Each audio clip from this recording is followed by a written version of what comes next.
வணக்கம் நண்பர்களே. இன்னைக்கு விடாமுயற்சி சவாலோட நாள் 19. வழக்கம் போல் காலைல எழுந்திரிச்சோடனே பிரேக்ஃபாஸ்ட் வேலையெல்லாம் தட்டிட்டு அடுத்து காலை உணவுக்கு முட்டையெல்லாம் வேக போட்டு வார்ம் அப்பை ஸ்டார்ட் பண்ணிட்டேன். வழக்கம் போல் புஷ்அப்ஸும் ஸ்குவாட்ஸும் போட்டு முடிச்சுட்டு அப்புறம் மறுபடியும் லஞ்சுக்கு தேவையான உணவை ரெடி பண்ண ஆரம்பிச்சிட்டேன். இன்றைக்கி வந்து சிக்கன் கடை லீவுன்ட்டாங்க. ஸோ அதனால் இன்றைக்கி வந்து மீல் மேக்கர் தான் ரெடி பண்ணேன். மதிய உணவுக்கு தயிர் சாப்பாடும் மீல் மேக்கரும் தான். சமைச்சு முடிச்சுட்டு குளிச்சுட்டு லஞ்செல்லாம் பேக் பண்ணி காலையில் சாப்பிட்டு ஆஃபீஸுக்கு கிளம்பிட்டேன்.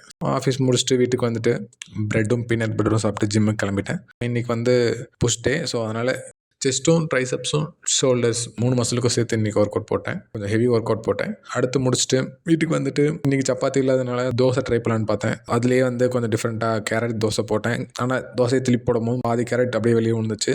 அதனால் ஒரு ஐடியா பண்ணி தோசை மாவுக்குள்ளே கேரட்டும் அப்புறம் முட்டையும் சேர்த்து உடச்சி ஊற்றி அதை அப்படியே தோசை சட்டில் போட்டேன்.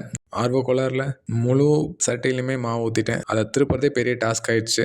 அதை ஒரு வழியாக திருப்பி போட்டு இன்றைக்கான வீடியோ எடிட் பண்ணிவிட்டு சாப்பிட்டுட்டு தூங்கிட்டேன். நாளைக்கு பார்ப்போம். பாய்.